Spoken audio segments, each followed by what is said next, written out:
Becoming a board certified specialist is a long process. It's a challenging process, especially with so many different specialties like pedo that are very, very competitive.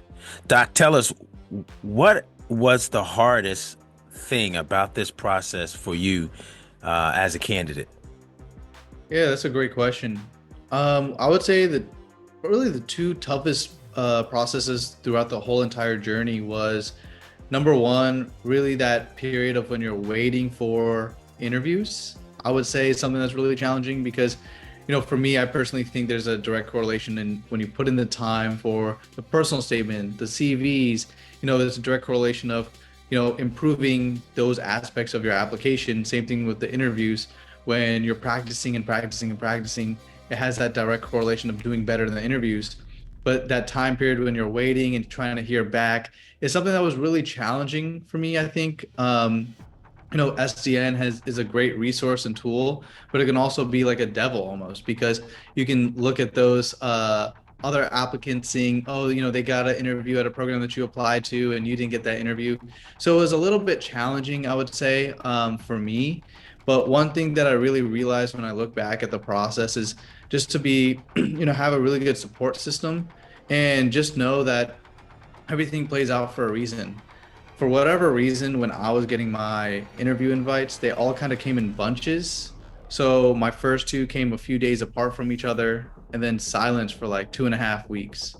And then the next two came a day apart from each other, and then silence for maybe another week, week and a half. And then the next two came an hour apart from each other on the same day. And then I started interviewing.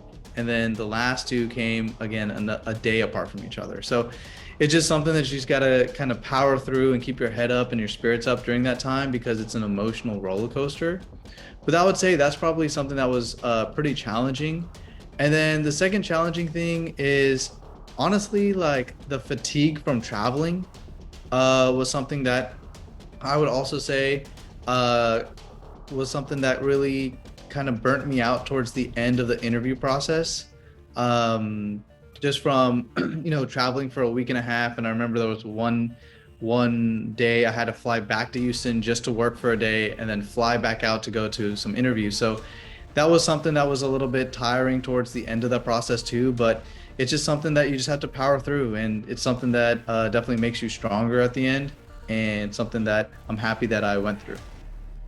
Yeah, two things that are definitely part of the process that can be challenging.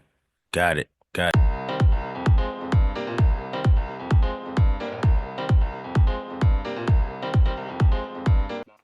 Pedo. Yes, pediatric dentistry. That's what we're going to be talking about today. How to successfully match into pediatrics and the journey behind it. Today, we're joined with Dr. Kalin, who's going to share with us his journey. We're going to be talking about why he selected pedo, how he prepared for his applications, the schools, how did he come up with his list, and the interviews, how many interviews, the interview day, what to expect. And we're also going to be talking about how he formulated his rank list. And then he's going to share some details about the program that he matched at. And also, he's going to share some insights, tips, and advice for those of you that are applying to pedo, looking to become a board certified pediatric dentist. So be sure to stay all the way through to today's episode.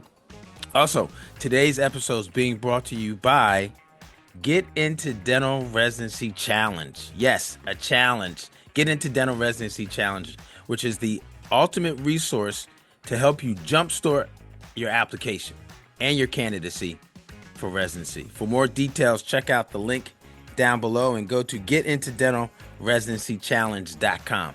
All right. So again, today we're going to kick it off.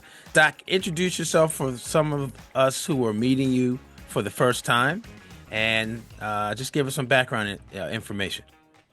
Yeah, my name is Dr. Kalin Bhavan. I'm from Dallas, Texas, originally moved to Houston for dental school, and I graduated in 2022. So I've been working now primarily in more of a general dental setting, focusing on pediatric patients, and that's how I grew my love into pediatric dentistry. And I moved to South Texas for a year and a half, and that was a phenomenal experience for me. Moving to more of a rural, underserved area and working in an environment similar to pediatric dental residency, actually. And now I'm back in Houston working in a similar population as well. So I'm really excited that, I started this journey of becoming a pediatric dentist, and I'm excited for the things to come. And we're going to talk a little bit more about those things that are coming in the next couple of months when you start pedo. But why pedo? There's different specialties, right? And some of them are connected. There's an ortho pedo connection, and there used to be at least one or two programs where it was an ortho pedo program out there at UCLA. But that's another discussion for another day. Today we want to learn why you picked pedo. What about pedo that just made it a thing where you decided, hey, this is what I'm going to be doing, I want to do for the next 30 years of my career? Yeah, that's a great question. In dental school, we didn't have a whole lot of pediatric dental experience, so that was never really something that I was looking forward to. When I was really shadowing before dental school, I saw a lot of implants and surgical extractions and all of that gnarly, gruesome surgery dentistry, which really caught my attention. But one thing that was really life-changing through my dental career was getting the opportunity to move to South Texas, because I was working in a office where they really focus on a lot of CE courses. And it was an office that really did see a lot of pediatric patients and adolescent patients. So I really wanted to go into that opportunity environment to learn a lot of molar endo, OSCE, pros CE. But one thing that just caught my eye, just working with so many pediatric patients and shadowing the pediatric dentists, that's really how I realized this is what I really want to do. This is my passion. And once I made that decision and commitment that this is something that I really see myself doing for the next 30, 40 years, I'm going to put my 110% effort into pedo. Yeah, and everyone will have a different journey, right? You'll have a different journey to the specialty or to the things that you want to focus on. So, one quick tip as you are continuing to explore things within the profession and also through different specialty, make sure that you are taking notes. Keep a journal. Document those experiences, not only for your future application, but also so that it'll help you remember what things that you've liked in your experiences of the different specialties that you're exploring, what things stand out so that you remember, because it could be a lot of different things. Hey everyone, it's Dr. Darwin. Just want to take a quick break from this episode and hope that you are enjoying it. First thing I want to ask is, did you know that a large majority of the individuals like you who watch these episodes are not subscribed to the channel, to the YouTube channel?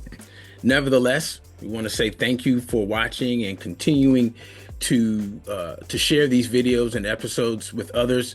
Next, I want to say is subscribe. Yes, please hit the subscribe button so that you get these notifications each time these episodes are released.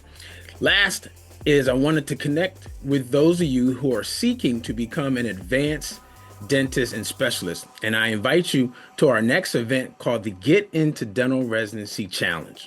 This is a special 4-day event that will give you direct access to the mistakes that you want to avoid when you're applying to residency programs, and also the 8 steps that you also want to avoid so that you do not have an unsuccessful application submission. The information that we will be covering over those 4 days will be some of the tips and strategies that I teach in my one-on-one and group coaching trainings with clients who are continually and successfully being matched into and selected into high-profile residency programs here in North America. So if you're pursuing or aspiring to get into dental residency this application cycle, this challenge is for you. Check out the link below to receive more details and join the challenge. And also, I would encourage you to enroll in the challenge via the VIP experience. The VIP experience gives you actually access to a 1 hour Q&A session every day of the challenge before we actually get started with the challenge. And it guarantees me to answer your specific questions that you and other VIP experience members have on a daily basis. So I'll see you in the Get Into Dental Residency Challenge, and let's get back to this episode. Um, Now, what do you remember about your application? Meaning, what was the strategy that you were thinking of as you were developing and preparing your application? Share with us how you went about doing that for you putting your application together for PEDO. Yeah, so this was the first time I was ever applying for residency at all. So just like many people who are watching, didn't really have a sense of direction or understanding of what to expect for the process. And so one of the things that really helped me during this process was really reaching out to you, Dr. Darwin, early on. I want to say maybe we talked October or November 2023. Keep in mind, applications opened May 2024. So this is 6, 7 months before applications even opened because I really didn't know how to get started with this process or what to expect. So that was really critical for me because what I did in those 6, 7 months leading up to applications was reaching out to program directors, program coordinators to really set up externships. That was something that really, really helped along the way. And then a few months before, I think it was like we started maybe February, March, and April, we were focusing together on the personal statement and we finished maybe 80, 90% of the CV as well. So that really helped because I look like you don't really realize and understand the importance of starting early until the very end of the whole journey. But for me, applications never like applying to pediatric dentistry didn't start when applications opened in May. It started when we first got that phone call, when I knew 110% I'm going to focus on trying to get into PEDO residency. And my goal, honestly, wasn't to get into PEDO residency. My goal was to have the best possible application that I possibly could send to the different programs and see if I would be a good candidate to be a pediatric dentist. And since I didn't know what to expect, I didn't care if it took me 1 time, 3 times, 5 times. I knew this is what I wanted to do. So my goal was to really provide the best application I possibly could. And so starting early is definitely the key for me. Now that's interesting because I didn't remember that.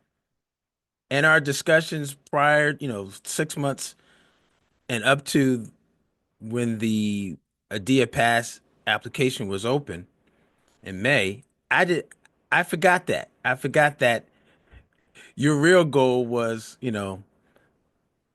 more intentionally about I'm going to put together and submit the best application possible versus I want to get into pedo and I know that I'm going to get in because of my application. You kind of took the the the lesser of the big jump, right? As far as trying to sound like maybe trying to curb your expectations. If that sound about right? Well, everyone told me around me that getting into pediatric dentistry is competitive. And I am the type of person that I tell myself, if I want to do something, I'm going to put my 110% effort in. And regardless of the outcome, I didn't want that, put all my eggs in one basket, say, I'm definitely getting in this cycle. And then, next cycle kind of be not as motivated. I didn't want that to happen. So for me, obviously, I wanted to get in my first try, but I also knew that sometimes you can control what you can control. And that's what I wanted to focus on. I wanted to focus on, how can I be the best version of me?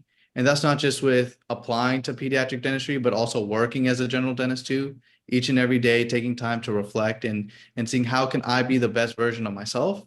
And everything else is going to fall into place after that. Yeah.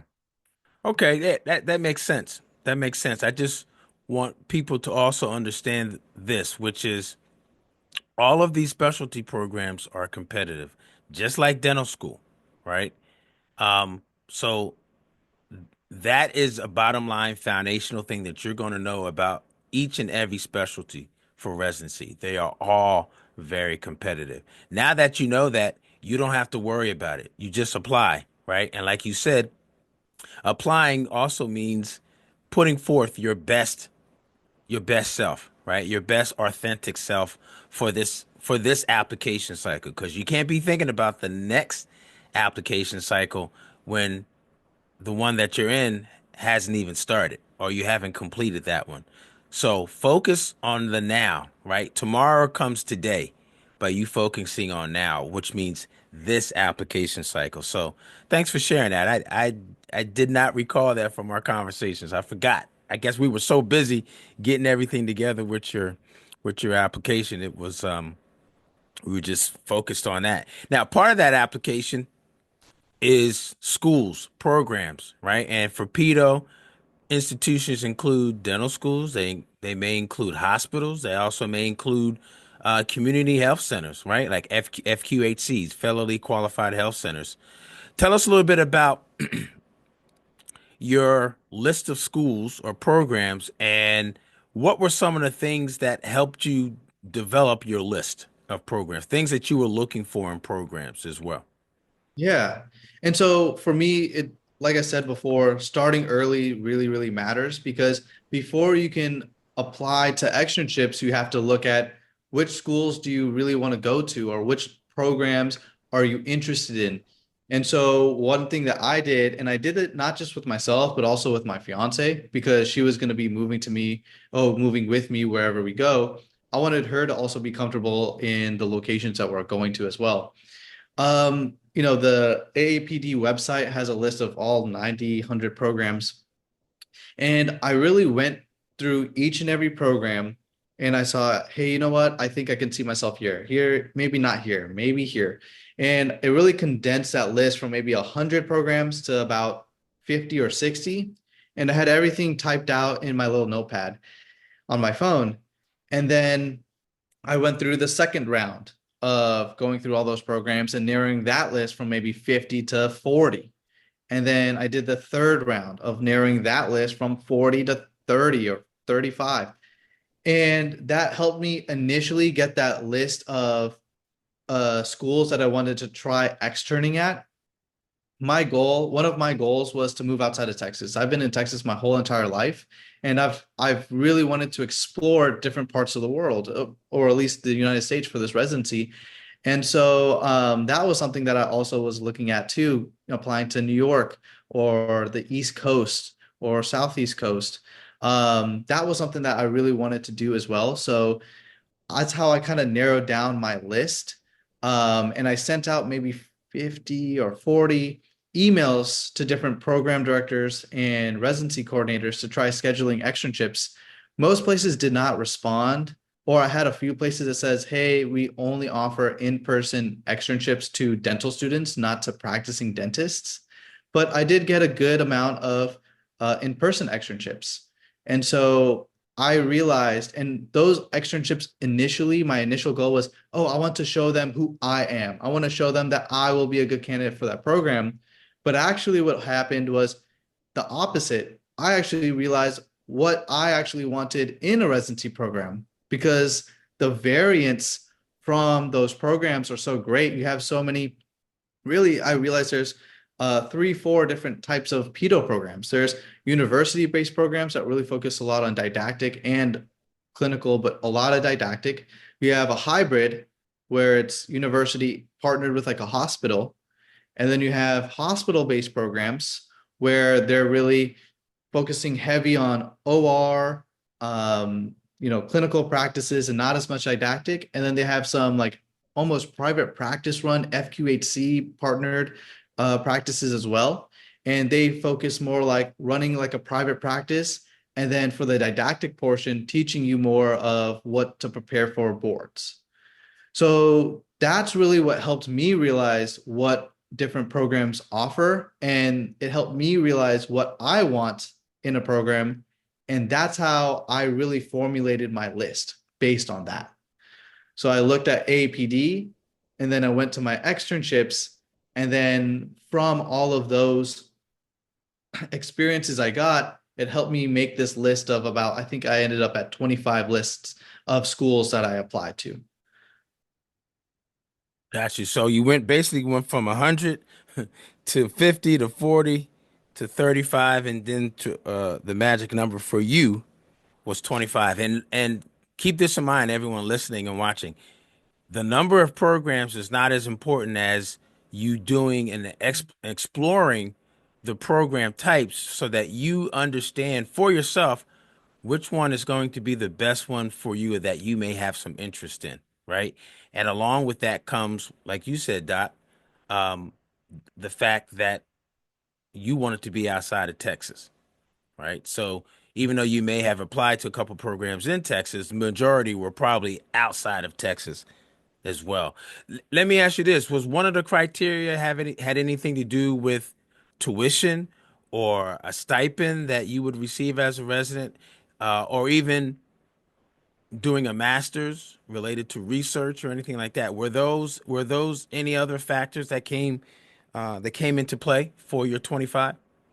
Yeah, I would say location was definitely a main part of it. In terms of the difference between tuition and stipend, I did take that into consideration, but it didn't play too big of a consideration when I was applying because I didn't know what to expect.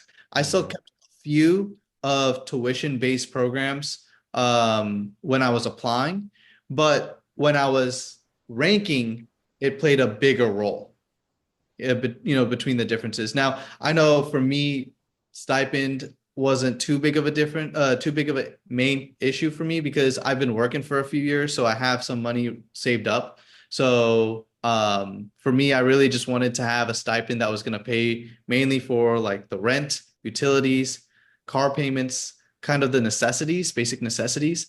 Because I also do have my fiance who's going to be also working, so it will kind of help us get by as well. In terms of the master's program, I was not looking for a 3-year program. We're also looking to have a kid and a house and everything like that eventually as well. So we were really looking at 2-year programs. But the good news is that for pedo programs, most of them are to at least they pay a stipend, and most of them also are 2-year programs. So it didn't really limit me that much. Yeah.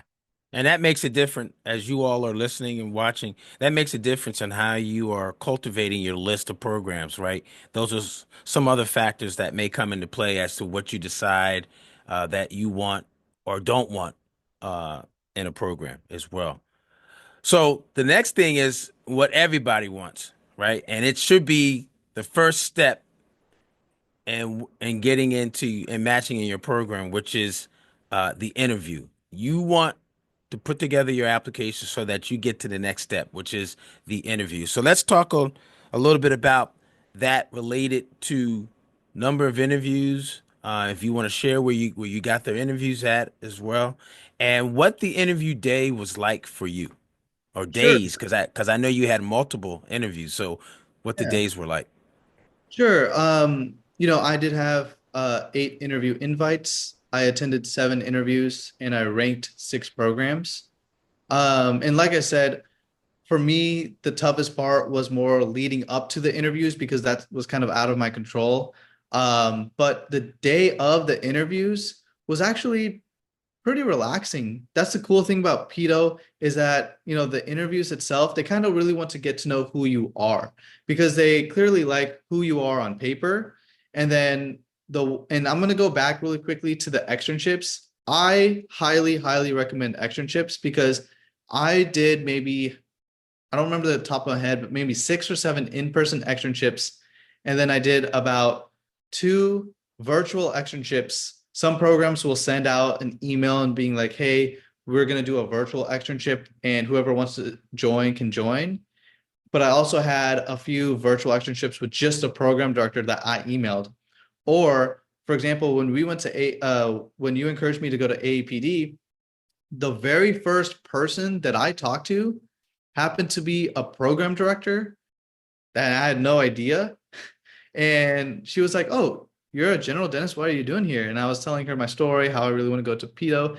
And we kept in contact, and this was in May. So right when applications opened, we got into contact, and that's actually, I think, what played a big role into getting an interview too.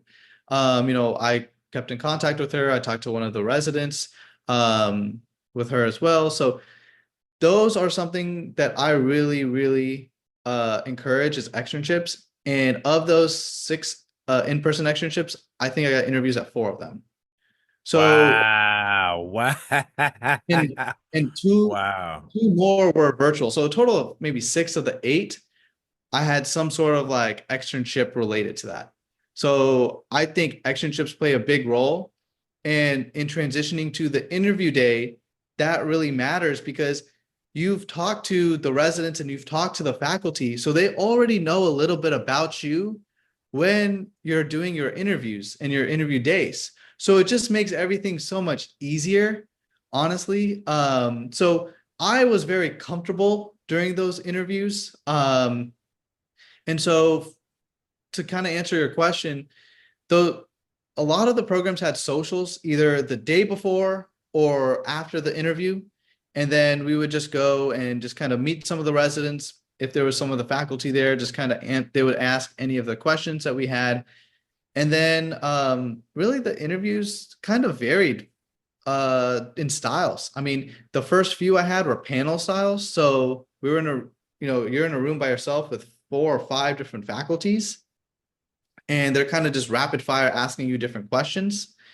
And then I had some almost like speed dating interviews where it's like 10 minutes with one faculty, and then you move on to the next room and then the next room and the next room. So it's like a total of like 40 minutes with 4 different faculties, and you're spending 10 minutes each. And then I had maybe 1 or 2 interviews. I was just talking with one faculty member for about 30-40 minutes. So that's kind of the differences in the interviews that I had. I would say the toughest part was really just traveling from each city, because the way my interview schedule was really like, I think I flew to Tampa for the first one, and then I had to fly to Phoenix the next day. And then I spent the weekend in Phoenix, and then I had to fly to Philly to do a virtual social and interview, and then do the actual interview in Philly the next day, and then the social, the one after, fly to Houston for a day to work. Then the next day, and that same night, fly to New York. So it was just a lot of like traveling and fatigue, but Yeah. it's just Yeah. a great experience. Yeah, and it's an experience that's part of the process. Like you guys will keep hearing me say that it's the process, and it's very important that you start to understand what you know what to expect, but also all these things that Doc is sharing is part of the process, and part of the process also, as you highlighted, Doc, is going to the meeting, going Mhm. to the specialty meeting, and the importance of that because you don't know who you're going to meet there. You don't know who you're just going to occasionally be introduced to, not necessarily know that what their role is. I mean, you know they're a dentist, you know they have some interest in pedo, but you don't know if they're a program director or if they're a board certified, one of the dots that oversee the board certification, whether they're a resident. You don't know, but that's the one of the importances and reasons why you go to the meeting so that you can find out what you need to know and who you're going to know, who you're going to meet.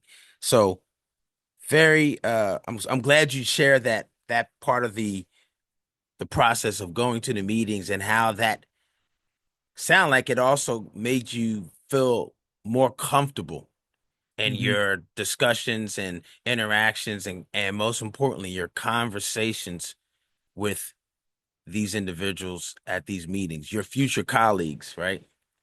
And the other thing I think is really important actually is that it can give you a bailout answer for like an interview. If because you can't prepare for every single question they have, but I Hmm. remember there was a really difficult question. I don't remember the actual question, but I remember saying something about AAPD, and this is what I learned during one of those CE courses. And I think it was a CE course about team talks. And so I basically worked in an answer of oh, I went to AAPD, I attended this team talks meeting. This is how I'm implementing what I learned from that CE course into my daily life. And this is how I want to implement it also as a pediatric dental resident and a future pediatric dentist too. So having those experiences that a lot of the other people may not do, like going to AAPD, will also help make you stand out better on your interview, because it's just a little line on your CV or a little paragraph on your CV. But when you can like show and express, your enthusiasm and excitement of going to APD, what you learned, and it can really just help also emphasize who you are and what you're trying to become during that interview to make you stand out from everyone else too. So I think that also is an important aspect that we don't think about until when we reflect after we go through this process. Yeah. And that's why reflection and doing an assessment throughout the process and at the end is so important as well. We're going to pivot now to ranking and revealing where you're going to be going into doing your training, um, because it's key to know that, you know, from 100 to 50 to Yeah. 40 to 30 to 25 on your list, you ended up with 8 invitations, right? So 8 out of 25, what's that, 30%, 33%, a little bit more than 33%.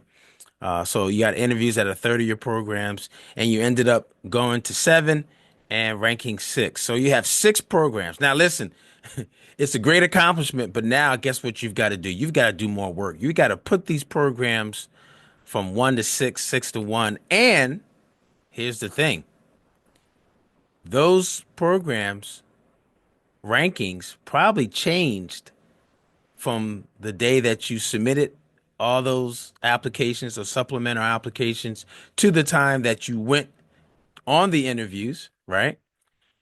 To the time that now it's, several weeks after interviews and all of the traveling that you did. Now you're getting to, all right, I got to sit down. I got to put these programs together and I got to rank them and I got to highlight which things that I liked most about each program. And hopefully I'm able to highlight the things that I like most in the order that's going to best suit me, right? So let's first talk a little bit about, um, after all of your interviews, the things that, if there were anything that changed that were still a focal item for you that influenced now how you were re-ranking or repositioning these programs. Well, what's funny is that this was actually the easiest part for me throughout this whole process because I did those externships. So because I already talked to the residents, I already understood what they liked and didn't like about the program, was something that was really easy for me to really make my ranking. So my rankings list actually didn't change that much from after those externships, because when you do these externships, you have like that one-on-one time with the residents versus when you're doing the interviews, the residents are doing multiple day interviews, so they're already kind of tired, they're already answering the same questions again, and now there's 20 or 30 people asking questions, and it's hard for you to kind of really know about that program. So for me, when I was ranking my list, I had an initial ranking after my externships, and they did not change actually. So my top 2 programs actually changed their program directors. And when I went to the interview, that was definitely a concern. And all the residents for both of those programs were happy and more excited about the changes that were coming to the faculty because they were able to see some improvement already. So that made, the top 2 even stronger on my list. And then one of the externships that, didn't have exactly what I was looking for, they didn't have as much like clinical experience and OR experience, they actually dropped to the very bottom after the interviews because they had some changes.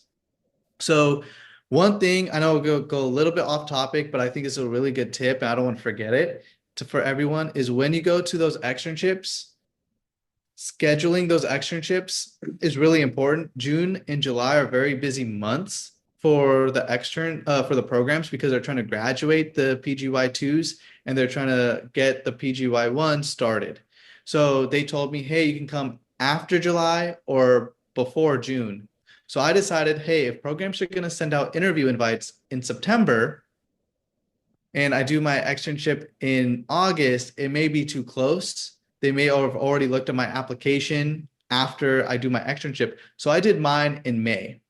And one tip that I really recommend is when you have your CV, print out multiple copies of your CV and give it to the program director, give it to the different faculty at the externships, because now they've read your name, they see your picture on the paper, and they're going to see that exact same copy of the CV a few months from now or a few months from your externship. So they'll be able to remember who you were during the externship easier.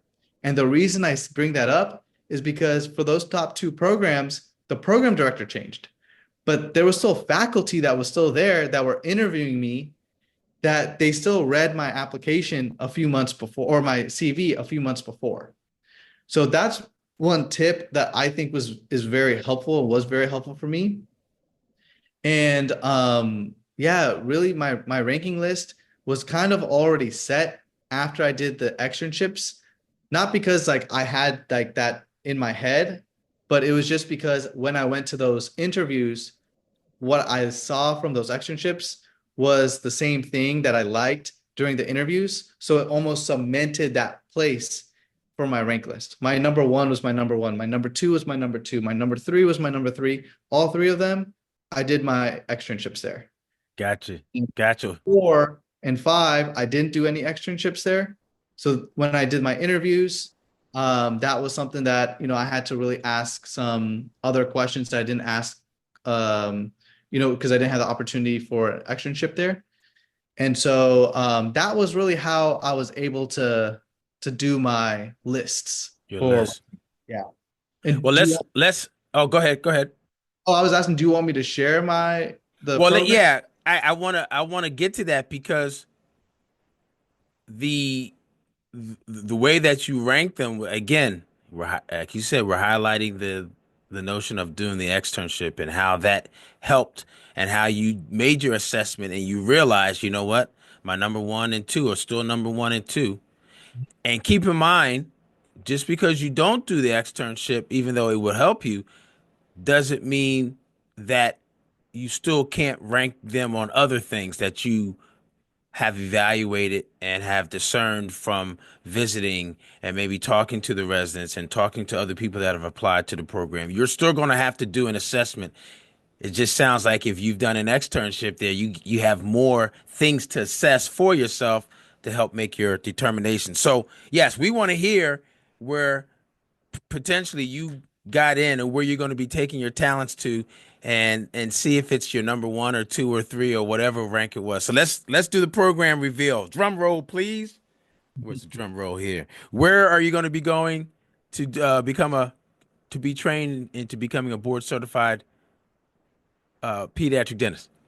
I'm happy to say that I'm going to be going to NYU Langone Tampa, and that was my number one choice. Tampa, Florida, number one. Yes, Want to be congratulations, by the man. beach, be in the warm weather. Yep. And for me, when I was making my decisions on the rank list, definitely after your externships and after your interviews, make sure you record your experiences on your phone or type them out, because one thing that I think is really important is that when you do those externships in May, but you have to decide where you're in interview in like October or November, and you have to decide your rank list by January, there's so much Mhm. time in between. So you forget the small details, but the small details is what matters in helping you choose the program. So definitely record yourself. And that's what I did. And when I was before the interviews and after the interviews, I re-listened to those recordings from how I felt after the externships. And those were like my raw emotions, right? That's how I was feeling right after the externship. And so it just made me that much more excited to go, you know, do the interview at my top school, get accepted into my top program. And for me, I really wanted to go to Tampa, and because not just of the program, but also the opportunity for my fiance too. She also is, in grad school or graduated from grad school, and she wants to do a cosmetic PA program out there, and only Tampa was the one that had that program for her. Oh, yeah. So, when That's we great. make these rank lists and we make these decisions, there's a lot of other factors that come to it. That's not just about me, it's about Right. us. And that's Yeah. something that I really wanted to take in consideration, the opportunities for both of us. And So, so, so you like Tampa because also the opportunity for your significant other. In addition to that, what are two, three things that you're really excited uh, about that are key aspects about this program that you're really excited about being there and learning and being part of that learning environment? Tell us a little bit about the what excites you the most, and what do you think the program is the strong? What are the things that make the program strong for you? definitely the focus on the clinical experience. This was the only program that I saw that saw 14 to about 20 patients a day for a resident. For each resident to see that many patients, it's very similar to private practice, what I'm working right now. And I really enjoy that pace because the more cases that you see, the more you can learn. But also the OR cases that they have, they heavily partner with really nice hospitals, and they have a lot of OR time. And that's definitely something to look into if that's something you're interested in, because every residency has different connections with their hospital. Each resident gets different experiences with OR, but they saw about, I think it was like 60 to 80 OR cases, which is a really good amount. And then they also do a lot of oral conscious sedation cases. And that's something to look at as well, because in Texas does a lot of OCS cases, and we use a lot of mixed cocktail drugs. And Tampa also uses a mixed cocktail for their drugs. So that's something that I'll be able to take with me when I move back to Texas to practice as a pediatric dentist. In the Northeast, they are more they're not so used to using oral conscious sedation, so they'll just use one drug or Versed. So that's something to me that really mattered, because it's going to help me when I move back to Texas, and it will help me, maintain that speed. And that's definitely something that I was really excited about. And then the third thing was the residents were super, super, super excited about the new program director and some of the changes that he was wanting to make for the program. So that was something that I was really, really excited about too. And the other question I asked myself was, from each program, what am I doing? And that was something that I really realized during the interview, because you have to ask the residents. Sometimes there's some programs that they don't hire as many staff members to kind of help make the process, as easy for the resident.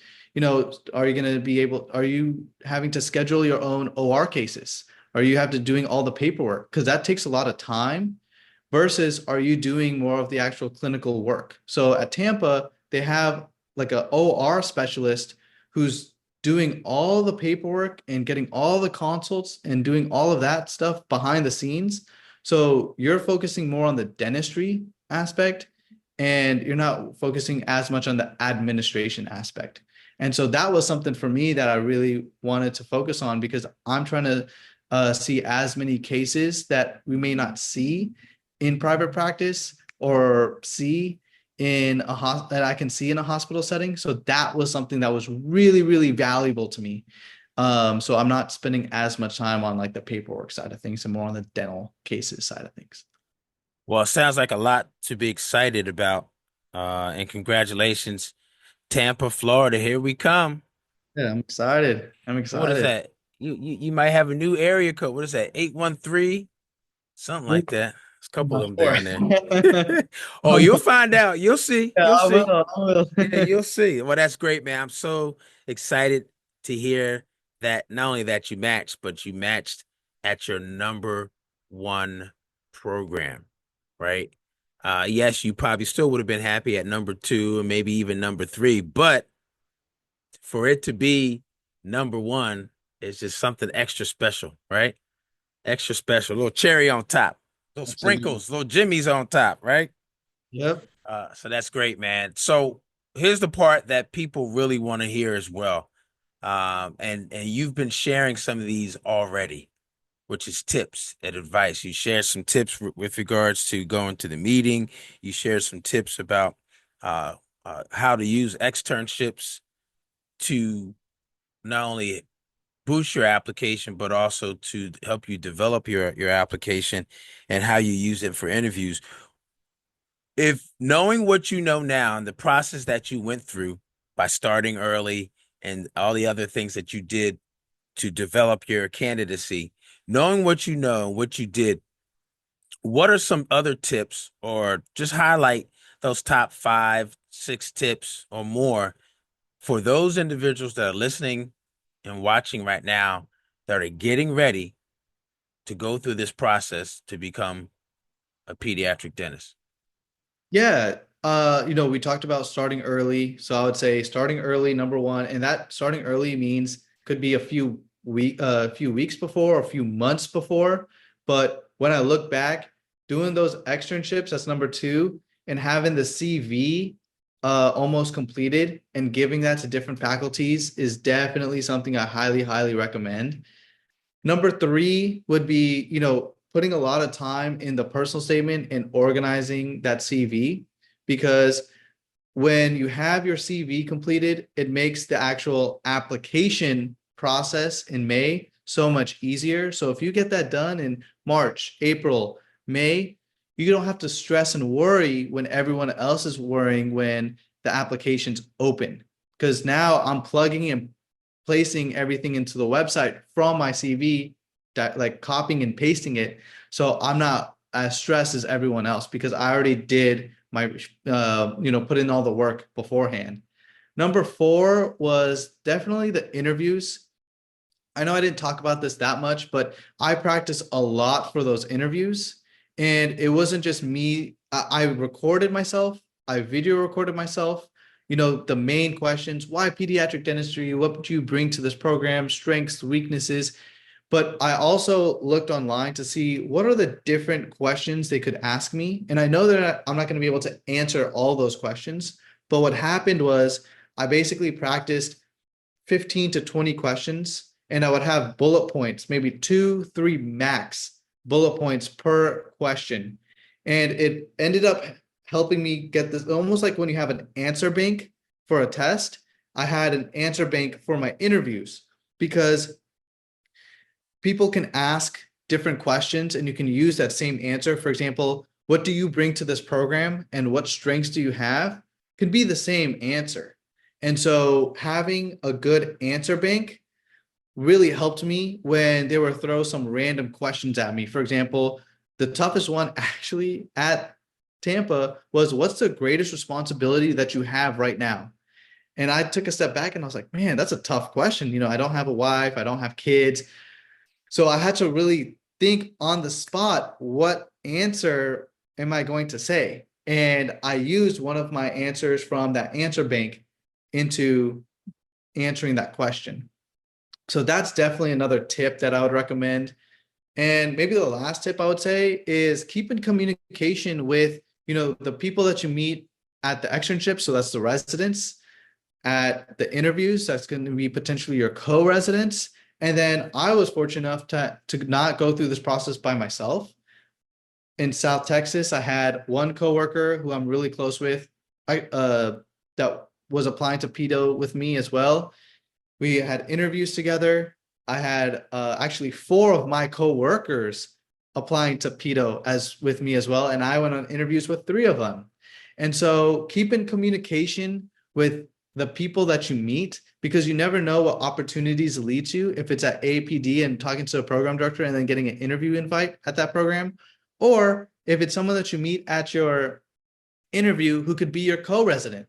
And so that's something that's super important, because I actually look back now at my top 4, I would have known at least one person at all 4.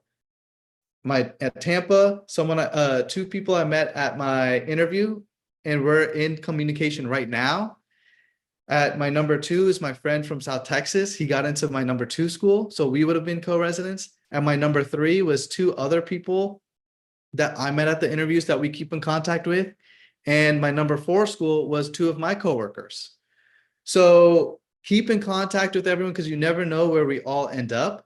And it's definitely a really fun and exciting journey when we do it together as opposed to doing it separately. Because with those coworkers that I had, I did mock interviews with them because they said, they had or heard questions that I never heard of to prepare for my interview. And I did the same. And so, oh, one other tip, and maybe this is the last tip I'll say, have a research article and then take notes on that research article and bring that research article to your interview. Because my friend's very first interview, they asked him, what research articles have you read recently? And that was something that worried me because I did not have any research articles planned. And so I brought that article to every single interview. But luckily, no one ever asked me about that, but I was prepared. And so that's something that really, really would be something that could make or break your interview just because you didn't have that research article. So definitely have that because you don't want to be caught red-handed and then all that work that you put in the application goes to waste because of that interview not turning out how you wanted it to go. Yeah, you don't want to be caught no-handed, as in no research article in hand and none in your mind that you can say, hey, this is, not only do I want to be a pediatric dentist, but this is how I'm demonstrating it by sharing that here's a hot topic that I've been reading about and learning about, or maybe I saw at the conference during CE, and this is what I really liked about this article. This is what I found interesting. Exactly. So seven amazing tips. And for those of you that missed them, go back, listen to them. Here's a brief recap. Start early. Doing, and we have your internship, having your CV ready. Organize your CV and your personal statement to assist you with the Idea Pass application. Because guess what? That bad boy is about 20, 30 pages in all totality. Four, practice your interview, right? Practice for your interview with the questions. Get your answers together, all right? You want to be able to ace the answers, not the questions. Your responsibility is acing the answers, all right? Stay connected with people that you meet along your journey. Yo, and this comes up again because six, you had a process. If you can do this process with others, it's great. It's a collective effort, right? It takes a village, right? If you want to, there's this phrase that goes like this. It's an African proverb, and Doc, you may have heard it, and many of you who are listening and watching may have heard it. But if you haven't, it goes like this: If you want to go far, I'm sorry. If you want to go fast, do it by yourself, right? If you want to go fast, do it by yourself. But if you want to go far, do it with others, as in a collective effort of others helping you, a community of people, right? Colleagues, right? AKA a village. It takes a village to get things done. So it also takes a collective effort. And then seven was research article. Yes, very important because guess what you're going to be doing as a pediatric resident in training? Research. Evidence-based research, evidence-based dentistry. In addition to research, in addition to you being responsible for some level or some type of research project, a survey, right, an analysis, or maybe your start research. All right. So you can't just say you want to be pedo and a pediatric dentist and you're not doing or understand the things that you will be doing as a resident. If you don't understand it as an applicant and you're not demonstrating that you're preparing for that, then shame on you because it's part of the process. Is one of the many things that programs are looking for in candidates. So Doc, this has been very helpful. What's the best way for people to call or connect with you, especially before you make this move to Tampa? What's the best way for people to connect with you if they have some more questions? Yeah, if anyone has any questions, please email me. My email is kalinbhavan123@gmail.com. It's KALIN B as in boy, HAVAN V as in Victor, AN123@gmail.com. So please reach out. I'm happy to answer any questions or share more about my journey, and connect with anyone who's looking to be connected with. Yeah, that's right. And connect with him soon because he's busy. He's going to be busy. Not only is he relocating, but he's going to be reading a lot more articles than the one that he brought to the interview. He's going to be the article and research expert on everything related to pediatric dentistry. So reach out to him. Guys, hope this has been helpful. And we just talked about how to become a pediatric dentist and how to match and the journey that it takes to get to that endpoint. Doc, so happy we had the opportunity to work together and not only launch you and jumpstart your candidacy, but also solidify it by matching. So congratulations to you, man, again. And so great to have this final result and you being able to get to your future desired state. Now you can see it, right? You can see it and feel it. Exactly. And feel it. Thank you so much, Dr. Darwin. I know we worked together for this whole journey, and it was an amazing journey, and you pushed me hard, and that's what I really wanted and needed. So, didn't have to go through this process again. So I'm really excited that we did this together, and thank you so much. Hey, well, thank you for allowing me to be your accountability partner and kind of work with you and push you, like you said, but also another reason why it's important to have community, right? To stay connected, to ask for help, but also go through a process in life, in this particular case, a professional development opportunity process with others, right? Because you can do it. You can do it by yourself, but why when there's others and people that are out here that can help you along your journey, right? And you were a former program director, so you kind of know what to look for and what other program directors are looking for in your application too, or interviews too. So that really helps also. So that was definitely something that I'm super excited that we went through this process together. So thank you so much. You're welcome. And for those of you listening, watching, I'm going to say thank you in advance for going to the next video. Go to the next episode. Go to the next episode right now. Go, go, go.